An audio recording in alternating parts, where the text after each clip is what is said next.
Dans le sport,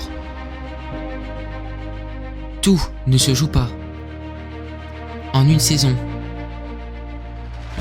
Parfois, tout bascule en un instant qui change tout.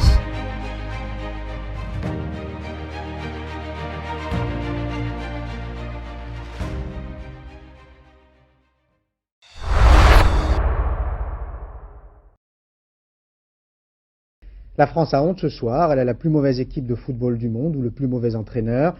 En 1990, la France ne participe pas à la Coupe du Monde, la faute à un échec lors des phases qualificatives. 4 ans plus tard, en 1994, bis repetita, les Bleus ne joueront encore pas la plus grande compétition de football international.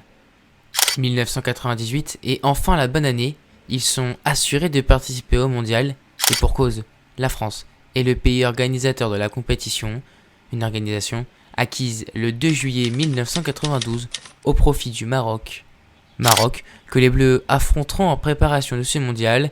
Durant cette prépa, les Français battent la Belgique et la Finlande d'un petit but et s'inclinent au tir au but contre le Maroc.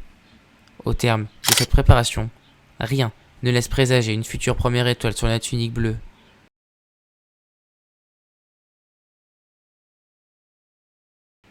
Le parcours héroïque français commence le 12 juin 1998 au stade Vélodrome avec un arbitre brésilien, tiens, aux commandes de la partie. Face aux Bleus, l'Afrique du Sud. Emmenée par Dugarry et Henry en fin de match, la France tient son rang et s'impose 3-0, un score que les Bleus n'infligeront pas qu'une seule fois. Après avoir excellemment démarré, il faut désormais enchaîner et ils le font 6 jours plus tard face à l'Arabie Saoudite, encore avec un clean sheet et une victoire 4-0.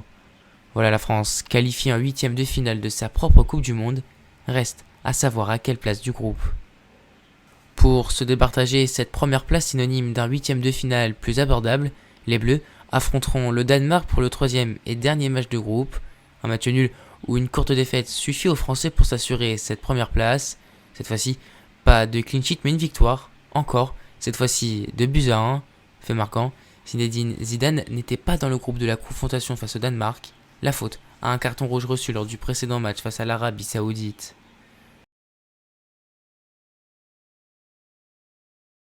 En 8e de finale, Zidane est toujours suspendu et la France a du mal contre le Paraguay, équipe piège par excellence.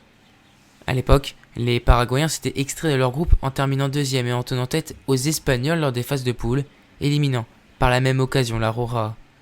Il faudra attendre la 114e minute pour voir le but en or, inscrit par Laurent Blanc et synonyme de qualification pour les quarts de finale. Une qualification logique, mais dont les Bleus ont douté pendant le match, comme le raconte Lilian Thuram. Plus le match avançait, plus il faisait chaud. Je me disais que c'était un traquenard. La peur est passée. Dans la douleur, la France poursuit sa route et l'adversaire qui les attend en quart est plus que redoutable lui aussi. En face, l'Italie, finaliste de la dernière Coupe du Monde et qui a plus qu'envie de rallier à nouveau les demi-finales qu'ils ont atteints lors des 2 dernières éditions. La tâche sera compliquée donc pour les Français s'ils veulent continuer de faire rêver leur pays. Comme attendu, aucune des 2 équipes ne fait la différence dans ce match et malgré le retour de Zidane côté français, le match doit se décider lors de l'épreuve de tir au but. Il est 18h, la France entière s'arrête pour vivre ce moment qui peut être de bonheur ou de malheur. Malheureusement, cette séance commence mal puisque Vicente Lizarazu loupe sa tentative. Juste après son loupé, il peut compter sur Barthez pour remettre les équipes à égalité, puisque le portier français repousse le pénalty de Demetrio Albertini. Seul Lizarazu manquera son pénalty côté bleu, puisque ensuite Henry puis Blanc transformeront le leur. Sous la pression de ne pas éliminer l'Italie de la Coupe du Monde, Di Baggio tremble et envoie le ballon sur la transversale de Barthez. Voilà la France en demi-finale de sa Coupe du Monde. Après la surprise paraguayenne en demi-finale, les Français doivent désormais faire face à la surprise croate en demi. Et c'est peu dire, la Croatie a tout simplement éliminé les champions d'Europe en titre en quart de finale, les Allemands. Cette victoire contre les Allemands n'est pas un coup de chance, la Croatie réitère sa volonté de s'imposer contre la France, et cela nous pose des problèmes dans le jeu. Zidane et transparent, et quand c'est la mi-temps, aucun but n'a été inscrit, tout reste à faire en seconde période. À la mi-temps justement, anecdote qui a son importance, Didier Deschamps fait remarquer à Lilian Thuram que son placement est trop bas par rapport au reste de la défense, il lui demande ainsi de monter d'un cran.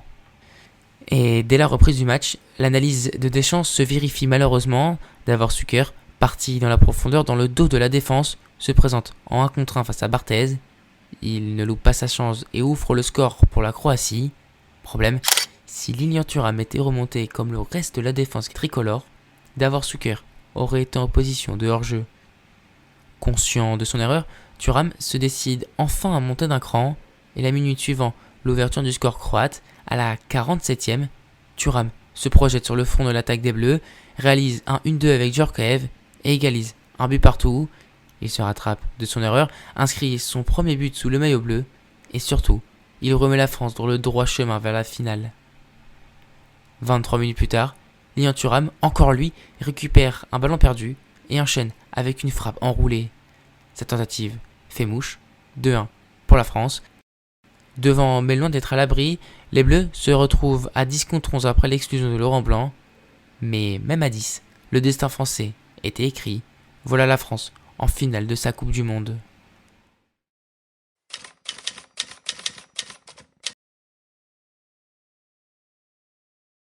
Avant la finale, la France doute. Laurent Blanc est absent et l'attaquant des Bleus, Stéphane Guivarch, n'a toujours pas marqué durant ce mondial. Mais peu importe les doutes et les interrogations, en ce dimanche 12 juillet, l'équipe de France est en mission pour rapporter au coq bleu sa première étoile. Alors, quand enfin le coup de sifflet est donné au Stade de France, les Bleus prennent d'emblée le contrôle du ballon, ils n'ont aucun temps à perdre. Et c'est peu dire, car à la 27e minute seulement, Zidane fait exulter tout un stade avec une tête magnifiquement placée. La France mène 1-0, mais ce n'est pas suffisant pour cette équipe, alors juste avant la mi-temps, Zidane, encore lui, remet ça sur corner et permet aux Bleus de mener 2-0 rentrant des vestiaires. L'histoire est en marche. Au retour des vestiaires, les Brésiliens poussent pour réduire le score, mais Barthez assure, encore et encore. Le seul côté négatif de cette finale, côté français, arrivera à la 67e minute lorsque Marcel Desailly écopera d'un second carton jaune, synonyme d'exclusion. Fort heureusement, les Brésiliens n'en profiteront pas et verront même le score s'accroître dans les dernières minutes par l'intermédiaire d'Emmanuel Petit qui, bien lancé par Patrick Vieira, vient tromper pour une 3e et dernière fois le gardien brésilien.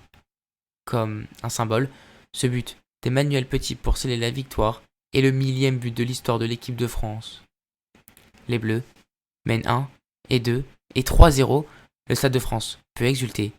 L'équipe de France est championne du monde pour la première fois de son histoire.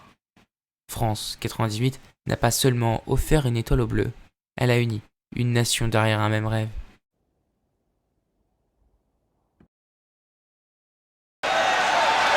France are the world champions.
Je crois qu'après avoir vu ça, on peut mourir tranquille. Enfin, le plus tard possible, mais on peut.